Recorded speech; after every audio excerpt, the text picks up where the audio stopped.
Yo, what is up guys? Stelboy here, aka Blue Collar Sports TV.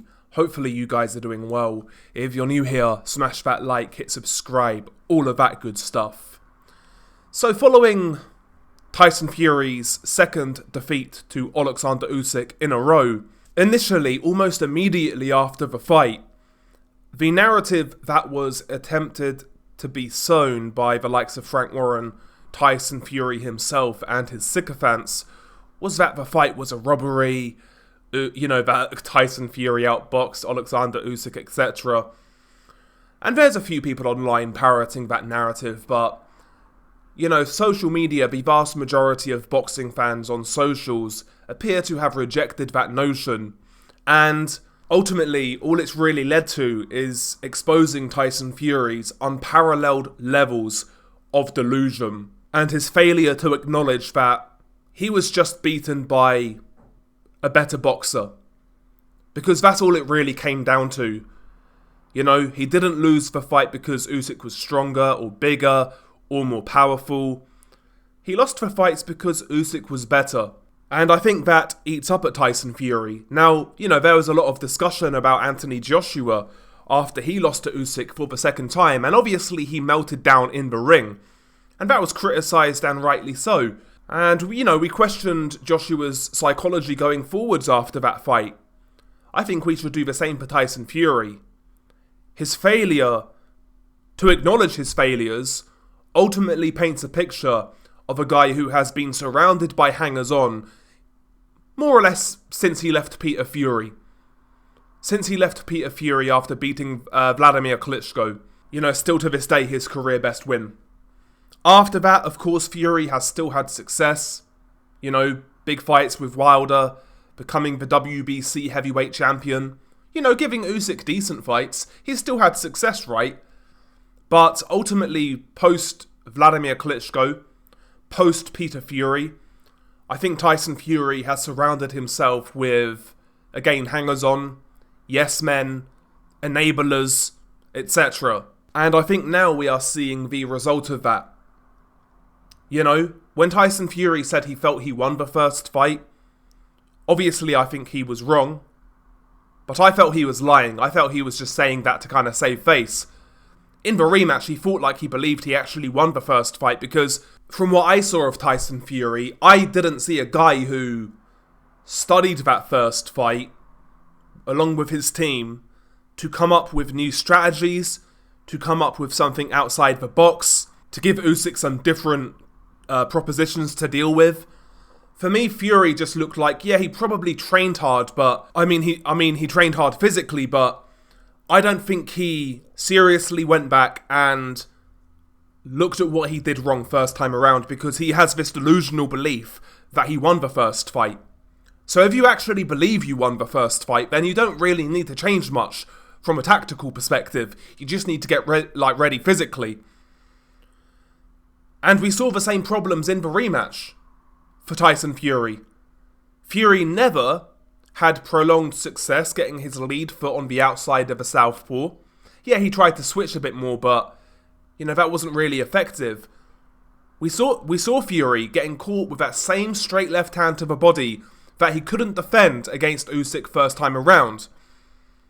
We saw Fury struggle with the lead hand of Usyk, the level changes, the feints. The same thing Fury struggled with against Usyk in the first fight, he struggled again with in the second fight. And obviously Usyk is a generational talent, he's great, we get it. But I saw no adjustments whatsoever. I just saw a guy who turned up to try to steal the fight, who refused to learn the lessons from the first fight. And as a result, it was an easier fight for Usyk. And I said this, I think, in my post-fight review. It looked an easier fight for Usyk. Tyson Fury looked better in the first fight. The reaction I see online is that Fury looked better in the second fight. I completely disagree. I felt, fair enough, first time around, Fury got hurt. He got hurt badly, nearly stopped. But for me, offensively, Fury looked far more dynamic. He looked quicker, he looked stronger. It looked like he was punching harder. And Usyk himself said first time around, Fury, it was a harder fight. He said it was easier second time around. Not easy, but easier. Why was it easier second time around for Oleksandr Usyk? Because I don't think Tyson Fury, again, learned the lessons from the first fight. In fact, that could be down to his delusional mindset that he won that first fight. His hangers-on, who are not going to tell him the truth. You think if that was Peter Fury? Do you think Peter Fury would have let Tyson Fury believe he won that first fight? I don't.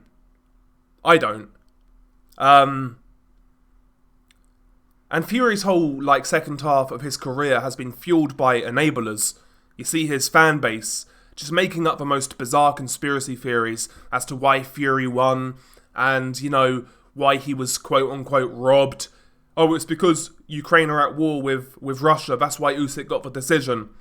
Like that worked for Lomachenko, a fight in which Lomachenko got robbed against Devin Haney. Like that worked for Sergey Bohachuk against Virgil Ortiz. But with Usyk, for whatever reason, they just like him because of the Ukraine-Russia war. Even though Tyson Fury is a bigger money generator and all that shit, There's always excuses. There's always this, insane level of delusion and dishonesty surrounding Tyson Fury. From comparisons to former great fighters, etc., the guy's been gassed up way beyond his station. Fury has been championed and celebrated for, in many instances, taking the least path of resistance, whether that be avoiding certain fights or fighting in a certain way. Because against Usyk in the rematch, he performed in a way that took the least path of resistance. Trying to prod and probe with the lead hand, flick out a 1-2 now and again, and he tried to steal the fight. He never went in there to try and stick his physicality on Usyk, or to take risks and roll the dice, etc. Never tried, as far as I'm concerned. He never tried. Because again, throughout the last few years of Tyson Fury's career, he's been enabled to take the lesser path of resistance, and it's worked for him. And he did it again against Usyk, but this time around it failed. It utterly failed. And it was always going to fail against a guy like Oleksandr Usyk. For me, it was always going to fail in hindsight. Tyson Fury, again, I look at Tyson Fury and I see a generational talent that wasted it, essentially. I've heard a lot of people talk about Tyson Fury as an all-time great. He's a great talent, but if we're going to compare him to anybody, he is the UK's answer to Riddick Bowe.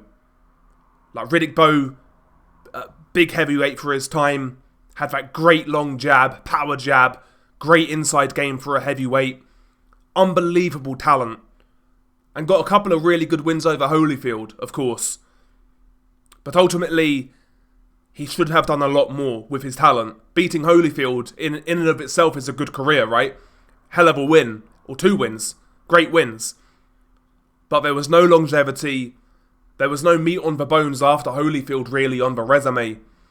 And I see something similar with Tyson Fury. The Klitschko win is the standout. The Wilder wins are good. But again, outside of that, we're starting to scrape the barrel. Tyson Fury had all the talent in the world. Unique attributes that made him different to other heavyweights. But the drink, the drugs, the outside the ring activities, the inactivity, bad diet, etc., hangers-on, enablers, a low level of mental strength outside the ring has cost him, eventually. It's cost him, in my opinion. I see Tyson Fury as a wasted talent. And when I say that, he's obviously still had a good career. He's made a lot of money. He's been a WBC heavyweight champion. He's been a unified heavyweight champion. He's been a lineal heavyweight champion. He's still had a good career. But again, for me, considering the talent he had, considering the physical attributes that he had, I think he should have done a lot more. Ultimately, taking shortcuts can get you a long way. It can pull the wool over people's eyes. But this day was coming with Tyson Fury, it always was. The warning signs have always been there. The third Wilder fight, for example. The Otto Wallin fight, for example. The warning signs have always been there. Ultimately, I think these losses to Oleksandr Usyk should probably make boxing fans reevaluate Fury. I've heard so many people in the media, and when I say boxing fans, by the way, I mean like the casual audience, because I don't think any hardcore fan classes Fury as an ATG, but I've heard this conversation in the media for so long now about Tyson Fury being like an all-time great. Granted, it's led by people like Joe Rogan, but a lot of casual fans parrot this narrative. I think these losses to Oleksandr Usyk should put into perspective where Fury is and where he's been. Very good heavyweight. But when he came up against a true ATG, he lost. And he lost both times. And he lost clearly. Tyson Fury versus Oleksandr Usyk was unfulfilled potential versus nurtured potential. The professional versus the blagger. And we saw the result. We saw the result. Again, for me, Tyson Fury, I put on a similar level to Riddick Bowe. Not an Ali, not a Joe Lewis, because I've heard these conversations. I've heard these conversations about, Tyson Fury being among those guys. I'd put him alongside a Riddick Bowe. Supremely talented, but not disciplined. Not serious. Not about it. Hangers-on. Enablers. Nobody to tell him no. Whereas Usyk is a regimented individual, Spartan, clean lifestyle, made the most of his physical attributes, brushed up on his technique, painstaking hours in the gym. Talent only goes so far. And for me, this is what Usyk Fury really represents. And for me, it really does represent the saying of hard work beats talent when talent doesn't work hard. And I think that's the difference between these two guys in Oleksandr Usyk and Tyson Fury. I think the chickens have finally come home to roost for Tyson. Again, he's still made a lot of money, had a great career, but I think the narrative around Tyson Fury will change after these two losses to Usyk, because his career is near enough concluding. I think the narrative on Tyson Fury will switch to how good could he have been. He already did well, but we know he half-assed it. We know he didn't give it his all throughout his career. Obviously, the long time out, the drugs, the drinking, we know the story. Imagine the guy had the mindset of Usyk, for example. And I think as the dust settles, as he retires, I think that will be the narrative surrounding Tyson Fury. But yeah, for me, the reaction to Fury losing to Usyk again has been very revealing. From Fury himself, saying he felt he won by 3 or 4 rounds, whatever it was. From the people around him, to the cult-like hardcore Fury fanboys, who have been making excuses for Fury's second loss. The reaction to Fury's second defeat really is a microcosm, in my opinion, of what hasn't been good for Tyson Fury in his career. But anyway, share your thoughts below. Beanie Guy Delboy. Peace.